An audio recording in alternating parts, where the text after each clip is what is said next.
Vulnerability. Big ass self, right? What it is and what it's not. Why it's important. So vulnerability, not weakness. And create the new normal. Having the courage necessary to be willing. The birthplace of authenticity. So that we may experience giving and receiving love. It takes the willingness to maybe show up and make a mistake.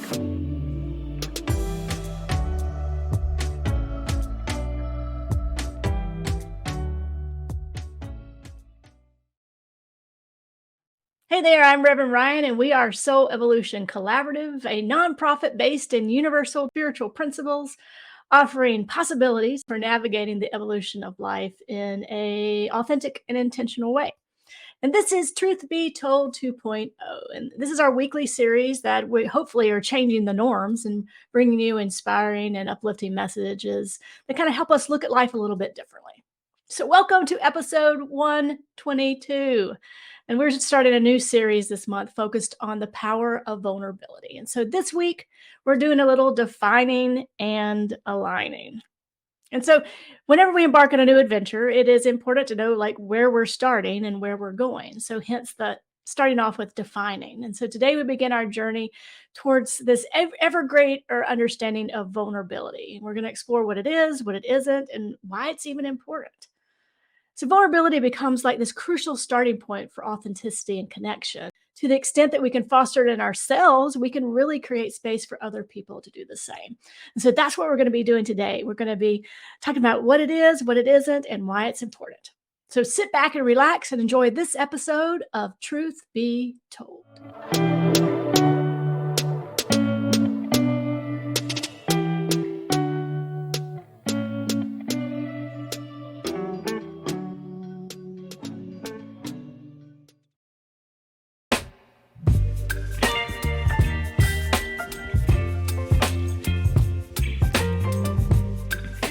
Vulnerability. What it is and what it's not. Brene Brown, researcher and professor of social work at the University of Houston, defines vulnerability as a state of emotional exposure that comes with a certain degree of uncertainty. It involves a person's willingness to accept the emotional risk that comes from being open and willing to love and be loved.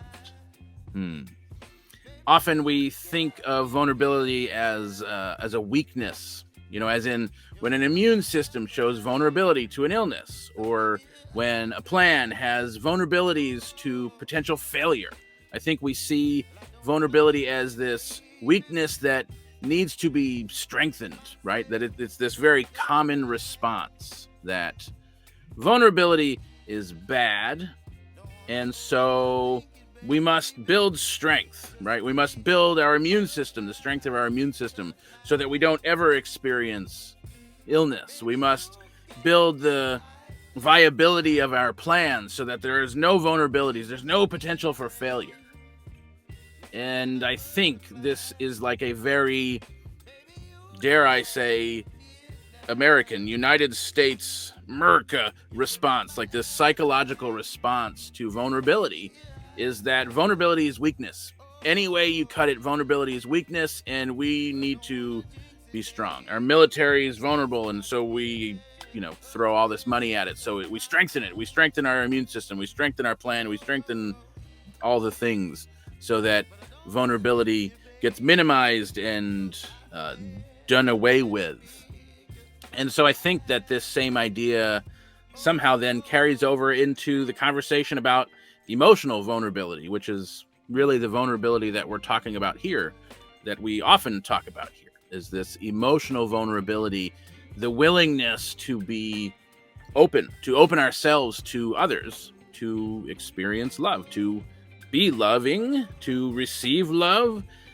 And so I think that in a lot of ways, that same very rugged individualistic perception of vulnerability carries over into this conversation where emotional vulnerability is looked at as weakness. And so we must also be strong always. But I think in reality, the opposite is true. That vulnerability is not actually weakness at all. The vulnerability requires courage. It involves taking risks that need a lot of bravery and a lot of courage to do. And so to take this risk anyway without knowing what's going to happen, right? Take the risk without knowing maybe there is failure, maybe there is potential for failure, maybe that happens, maybe there's potential for rejection. To take that risk anyway requires a lot of courage, a lot of strength. And so I think vulnerability in a lot of ways is actually the opposite of that very common perception of weakness. And so let's look at it this way. A weak person, whatever that is, a weak person must build strength, but a strong person can just be vulnerable. And so this perception of vulnerability as weakness, perhaps coming from a perception of weakness, right? You only need to build strength if it's not strong. And so being vulnerable doesn't actually take building strength. It just recognizes having a willingness to be courageous enough to do it. So to take the risk of potential rejection, potential failure, potential embarrassment, of showing your authentic self to someone who maybe is not even ready or accepting, to share what makes us who we are with someone else. I think that takes courage. I think that takes a strength that already exists, that doesn't need to be built. And so to be vulnerable is to explore really the depths of who we are with each other, even when we're unsure of what that might uncover. And so it is this stepping out, whether it's literally or metaphorically, often in the face of uncertainty and even fear. Now, vulnerability can look like a lot of things. It can look like taking chances that might lead to rejection. It can look like talking about mistakes you've made, maybe talking about difficult emotions. It can be being honest when it's not what someone else wants to hear. Maybe it's being honest about boundaries and expectations, and certainly so much more. But all of this is for the purpose of fostering that fuller expression of ourselves and that experience, that connection with others, that connection, that experience of love. And I think that that's the key. It's about that connection. It's about that experience between you and someone else. So vulnerability is actually necessary. So not only is it not weakness, it's necessary for being able to express and receive love in any way that allows for connection. Now, really quickly, a little bit about what vulnerability is not. Vulnerability is not the smash and grab info dumping for shock value. This is surprisingly common. This oversharing, inappropriate amounts of emotions or personal history with just like this wild abandon, just to say, look at me, look how vulnerable I'm being. Watch me prove to you how vulnerable I am. I think that goes right back into that I need to prove how strong I am kind of thing, kind of mentality. Vulnerability is not a life without boundaries. You are not a doormat. It does not mean we allow ourselves to be 100% vulnerable all the time, right? We do need some protections at times. We do need boundaries, which are just, as we talked about last week or maybe the week before, boundaries are how I can love me and you at the same time. And so we do have expectations of how we want to be treated and what works for us in certain relationships. So you are certainly not a doormat. And I think that is another common perception within spiritual communities, that vulnerability means we're vulnerable all the time. No, boundaries certainly necessary. So vulnerability, not weakness. Vulnerability is having the courage necessary to be willing to accept the risk of uncertainty and share our authentic self with others so that we may experience giving and receiving love.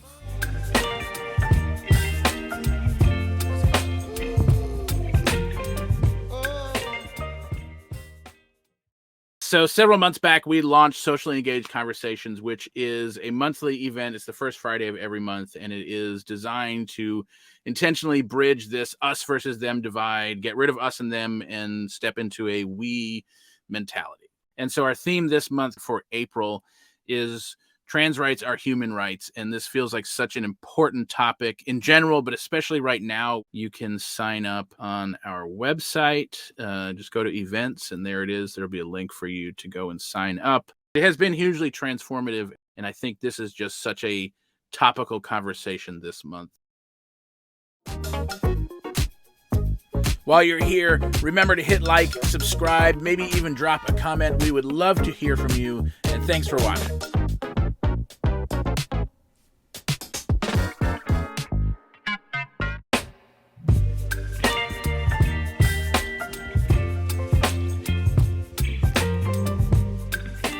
So now that we know what vulnerability is and what it isn't, let's talk about why it's important.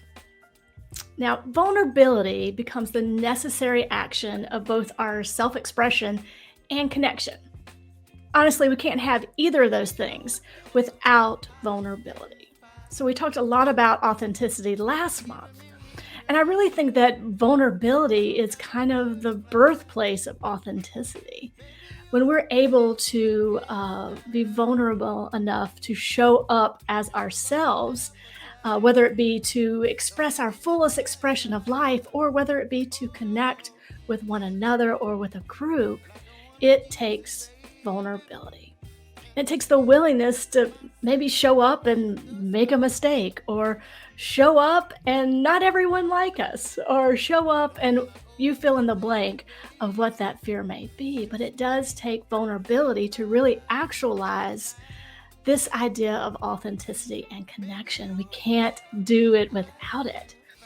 Now, this doesn't mean that this is easy, and we shouldn't be tricked or kind of wash over the fact that everyone just be vulnerable and it'll be okay. Because it's hard. It's hard to stick ourselves out there when we're not exactly sure what's going to happen. And so we also shouldn't discount the fact that there are individual and societal influences and frameworks that actively create barriers to this actualization. And so no conversation about authenticity or vulnerability or any of the things that we talk about can be made without that understanding that there are the really lived experiences of people in our world where vulnerability is dangerous. Vulnerability is not safe. And so the adventure, the idea, the really beginning of creating spaces of vulnerability and connection is in this conversation. The willingness to engage in this conversation about vulnerability and to explore our own authenticity. And when we do that, we invite others to do the same. And then it calls us to begin to create spaces and places where we can all show up vulnerable, we can all show up authentic, and we begin to create the connection that we know that we long for, the connection that we were born for. And so this really is this conversation about vulnerability, what it is and what it isn't, and why it's important. It's important because it's a call for all of us, not only in our individual lives to show up vulnerable so that we can express the fullness of who we are, but also in our collective lives to begin to create spaces and communities and opportunities where people can exercise their own vulnerability, when individuals can exercise their own authenticity. And we begin to see the transformative effects when we create containers for vulnerability and authenticity. And so vulnerability is the starting point. Like I said, it is the birthplace of authenticity and connection and all things good. Not only in ourselves, not only do we foster that connection with ourselves, but with divine presence or whatever is important to us in our spirituality and with the world around us. And it calls us to bring our own unique expression to life while extending that invitation to others. And this is the source of true connection. And I think this is the real why of vulnerability, is that connection, is that understanding that when we show up like fully on fire to life, that we begin to understand our connection with everything. And then the transformative effects of vulnerability really can't be stopped. And so this is the source of true connection. This is what makes authenticity and belonging possible. And it's not always easy, but the impact is life-changing, not only for me, not only for you, but for all of us.